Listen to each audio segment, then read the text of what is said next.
Você não é responsável pelo tipo de lar que você nasceu, mas você é responsável pelo tipo de lar que os seus filhos vão crescer.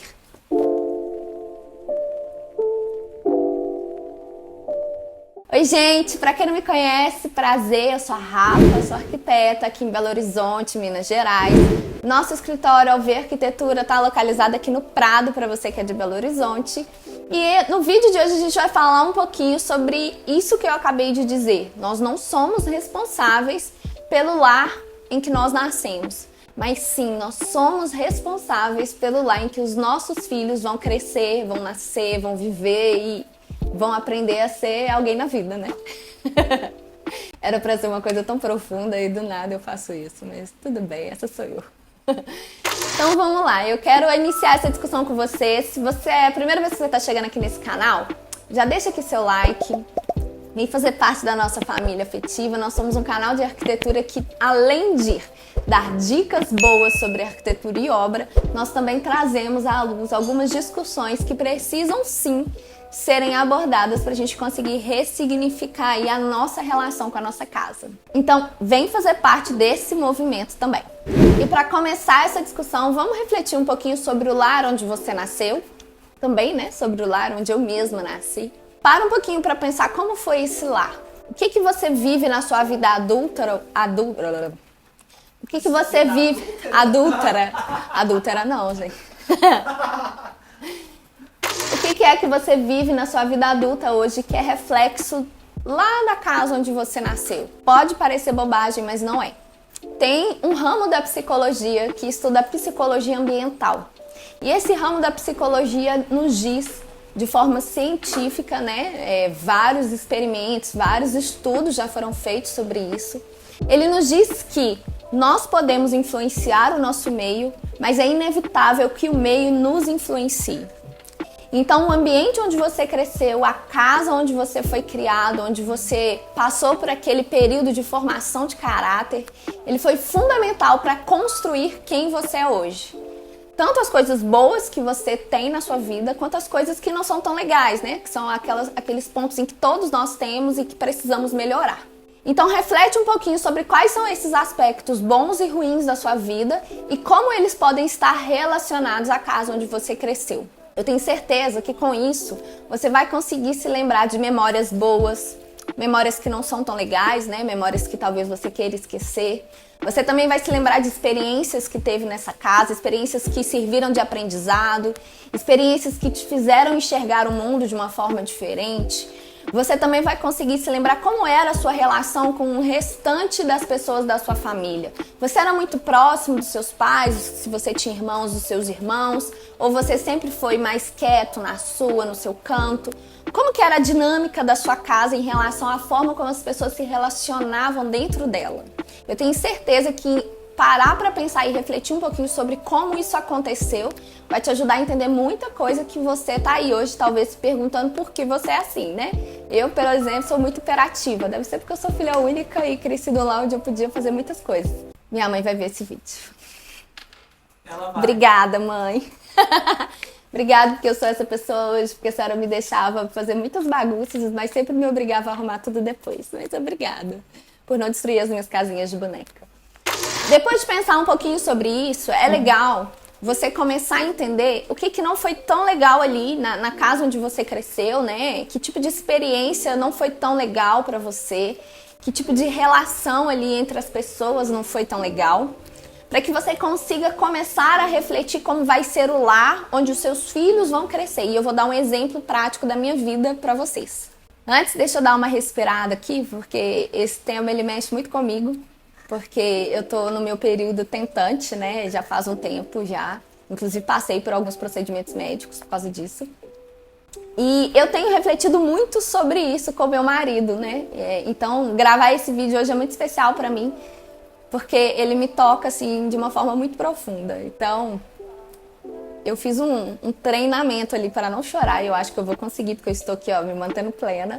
Mas se em algum momento acontecer, ignorem. Mas agora que eu pontuei, vamos continuar. Vou dar um exemplo da minha vida. Na minha família mesmo, tem um exemplo de uma casa grande, cheia de gente, com uma família grande, que não é o caso a minha, né? Porque eu acabei de falar que eu sou filha única. mas é uma casa grande com uma família grande. Essa família se relaciona muito bem uns com os outros, né? As pessoas dessa família se relacionam muito bem uns com os outros.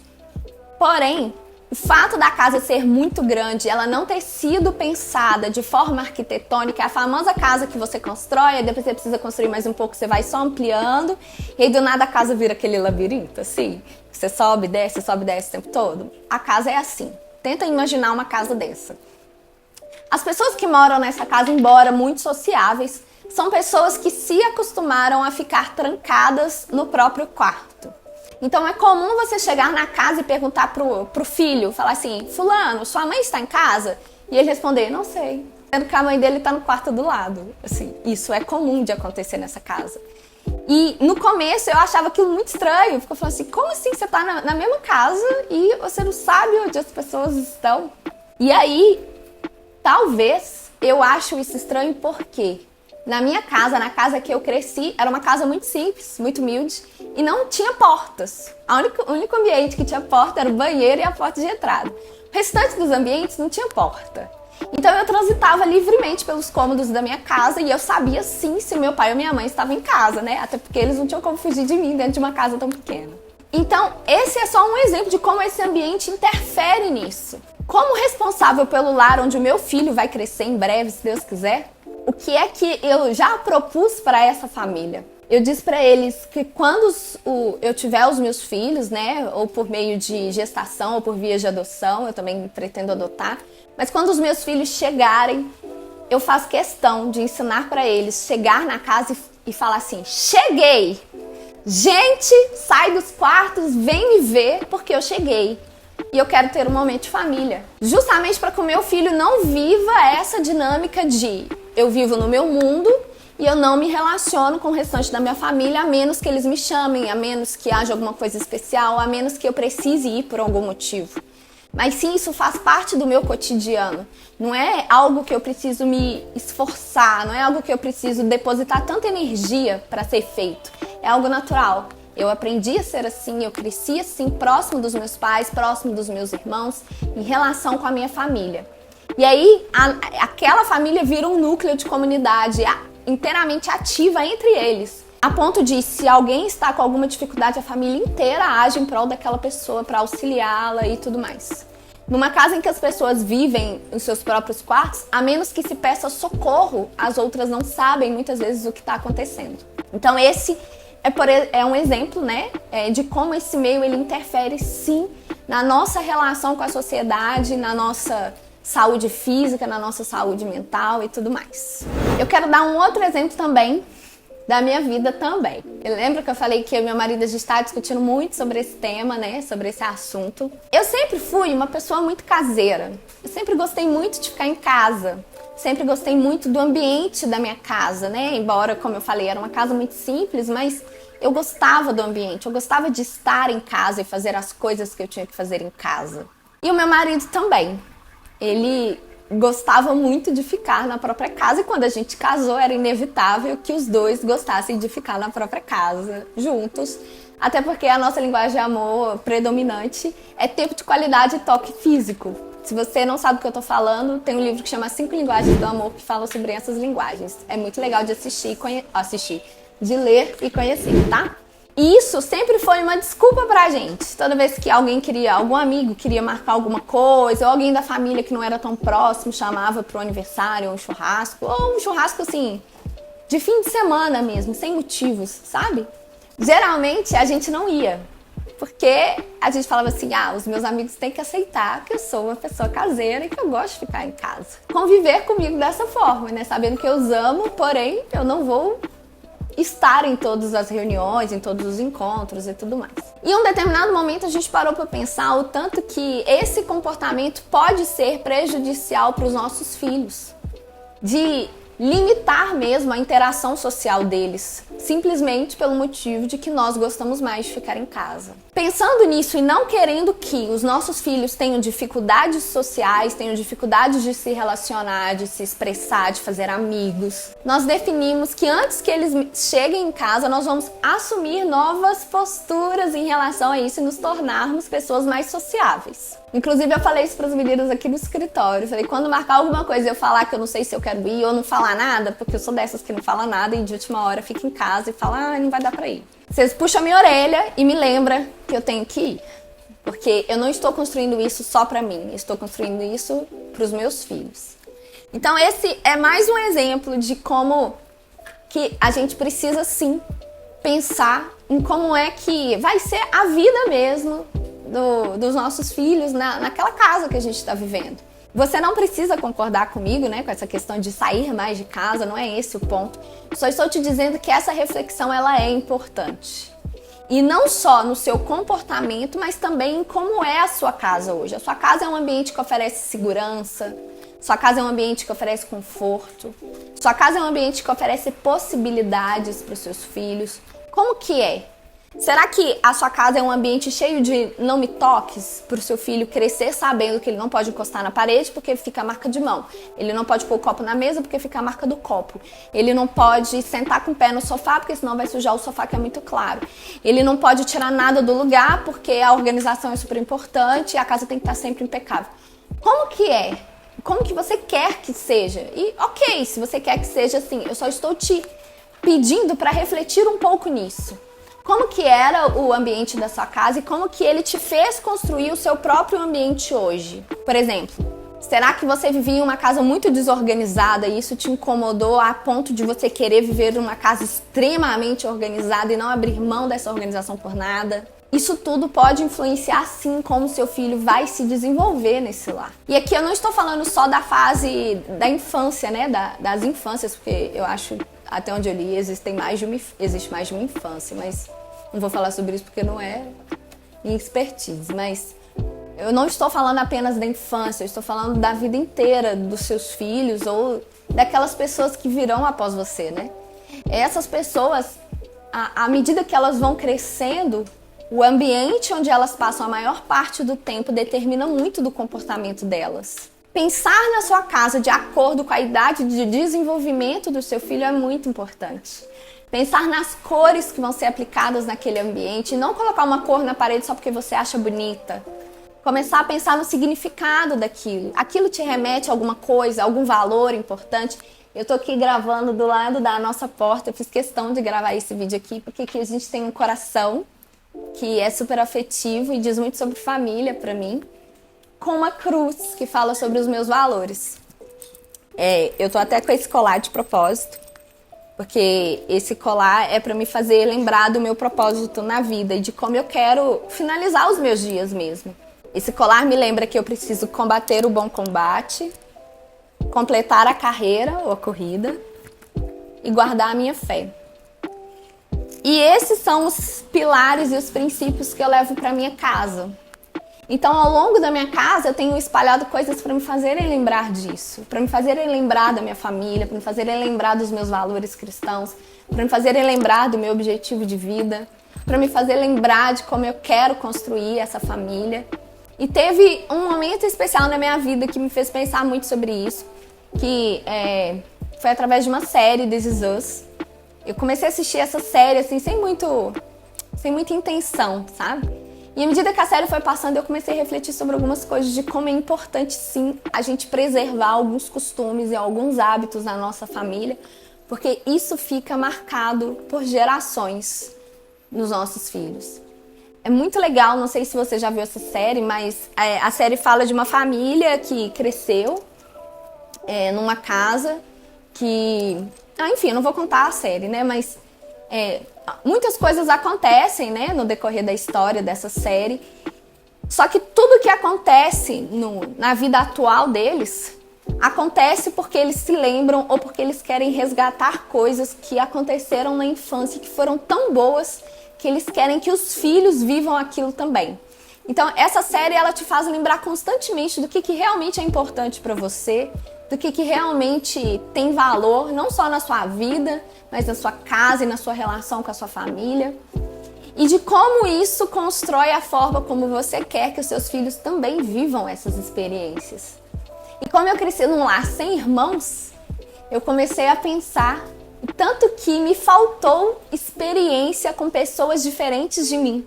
O tanto que isso contribui para que hoje eu tenha dificuldade, por exemplo, de conversar com uma pessoa sobre um assunto tenso sem ser um pouco agressiva com essa pessoa.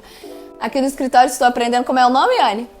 Comunicação não violenta. Comunicação não violenta.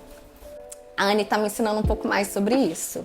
Justamente porque eu não tive irmãos na minha casa para eu ter papas na língua na hora de falar. Eu simplesmente não podia falar com os meus pais, né? Eu cresci numa casa em que eu não podia levantar a voz em momento nenhum. Então eu aprendi fui educada assim pelos meus pais e aprendi a respeitá-los da forma como eles gostariam. Então quando eu preciso expressar algo que me revolta, eu tenho um pouco dessa dificuldade. E quando eu vejo pessoas que cresceram em lares com irmãos, eu vejo que elas não têm essa dificuldade de se expressar e de falar você tá errado, você fez isso, mas de uma forma amorosa, de uma forma carinhosa. E é por isso que eu quero ter muitos filhos. Até o momento 4. Mas quem sabe, né? Eu consigo ter mais que isso, porque a gente não vai colocar uma meta. Bom, mas por que eu tô falando tudo isso, né? Por que tudo isso é importante? Porque é assim que a gente precisa pensar nos ambientes da nossa casa e definir a partir daí como é que vai ser o layout daquela casa. Eu já falei em outros vídeos aqui no canal que o layout é o que determina toda a arquitetura da casa, né? Uma vez que você define o tamanho dos ambientes, os espaços de circulação, né? E tudo mais, você define o layout, onde vai ficar cada mobiliário, como que vai ser o uso de cada canto daquela casa, porque a partir disso a gente vai definir elétrica, hidráulica, iluminação e tudo mais, todo o resto. Então pensar nisso para construir o layout é importante. Você quer que os quartos sejam próximos ou distantes? Você quer que as pessoas interajam pouco ou interajam muito umas com as outras? Você quer que as pessoas tenham o hábito de ter um momento a sós ou que elas tenham mais o hábito de compartilhar a vida em família? Você quer que os seus filhos, por exemplo, tenham o hábito de entrar pro quarto para assistir televisão ou de sentar na sala para assistir televisão, que é um ambiente onde outras pessoas também podem chegar e assistir junto com eles? Como que é essa dinâmica que você quer que exista na sua casa? A forma como você modela e constrói o ambiente interno da sua casa vai ser responsável pela forma como seus filhos vão utilizar o espaço. Então o tamanho do sofá interfere, tanto que esse sofá é confortável ou não interfere.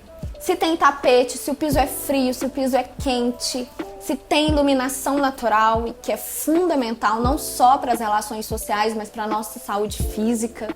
Se tem ventilação natural, mesma coisa da iluminação, é super fundamental para que a gente viva bem. Como que é ali a circulação naquele ambiente, né? É uma circulação curta, em que as pessoas transitam um pouco pela casa, é uma circulação longa, para as pessoas terem esse hábito de ir de um ambiente para o outro. Então, vocês percebem que não é tão simples assim chamar um arquiteto e falar assim, eu quero uma casa de 200 metros quadrados. Ok, mas como que é a dinâmica desse lugar? Eu moro num apartamento e quero meu apartamento todo planejado. Tudo bem, mas qual que é a sua intenção na hora de planejar? Será que você está pensando só em ter lugar para guardar coisas? Ou você está pensando em lugar para construir relação com pessoas? Vocês percebem que é diferente? O valor, ele inverte. O motivo pelo qual você interfere no meio onde você vive, o motivo pelo qual você interfere na sua casa, muda, é outro, é mais significativo. E é isso que faz a arquitetura ser afetiva. É isso que faz com que a sua casa seja atemporal, com que a sua casa seja realmente significativa. No vídeo anterior a gente falou sobre o Pinterest. É justamente esse tipo de pensamento que te faz perceber que você não precisa desse recurso para construir o lar dos seus sonhos. Tudo que você precisa para construir esse lar já está aqui, já está aqui. Você só precisa aprender a colocar isso para fora. Então vamos fazer um combinado? A partir de hoje, tudo que você for fazer na sua casa, tudo que você for intervir, tudo que for sofrer intervenção aí no seu espaço, vai ser feito de uma forma diferente. Primeiro, você vai pensar o porquê você quer fazer essa intervenção. Se a resposta parar em porque é bonito, não faça. Não tem problema a resposta ser porque é bonito. Só tem problema se essa for a única justificativa. Se houverem outras, fazendo com que esse porquê ganhe uma proporção sentimental maior, vai com tudo e investe nisso, porque a sua família vai te agradecer muito, talvez não com palavras, mas com a relação que vocês vão ter ao longo da vida. Eu tenho certeza de que isso vai ser, assim, fundamental na construção do caráter e de quem os seus filhos vão ser no futuro. E se você quer saber um pouco mais sobre cores, sobre esses outros pontos, a gente tem um monte de vídeo aqui no canal explicando como escolher piso, como escolher pintura, como escolher cores, como combinar cores. Um monte de coisa, dá pra maratonar, dá pra assistir aqui, fazer uma Netflix com o nosso canal. Só que eu quero que você assista a esses vídeos com esse pensamento que a gente trouxe aqui nesse vídeo de hoje, tá? Quando a gente estava gravando aqueles outros vídeos, a gente ainda não estava nessa pegada de reflexão, de vamos parar para pensar e explicar para as pessoas por que a gente trabalha assim. A gente já pensava nisso, mas a gente não externalizava. Então agora que vocês têm acesso a esse tipo de conteúdo, assistam não só os vídeos do nosso canal, mas vídeos no YouTube em geral ou em qualquer outra rede que fale sobre como decorar, como reformar, como construir a sua casa. Mas assista com esse olhar crítico e com esse pensamento aí, com base em todas essas reflexões. Porque o seu olhar sobre o que você quer, o que você não quer, o que você gosta e o que você não gosta, vai mudar completamente. Depois me conta se foi positivo para você, me conta aqui nos comentários se você já tinha pensado sobre isso, se você já teve interesse de pesquisar um pouquinho sobre psicologia ambiental, se você quer que eu traga alguém para falar só sobre esse tema, né? Talvez uma discussão ali entre profissionais de diferentes áreas, talvez isso agregue muito pra gente entender como que isso acontece não só dentro da nossa casa, mas no ambiente urbano também. E era isso, o vídeo de hoje. Lembre-se que você não é responsável pelo lar onde você cresceu, mas você é responsável pelo lar onde seus filhos vão crescer. Era isso, um beijo, tchau, com Deus. Até mais. Acabei!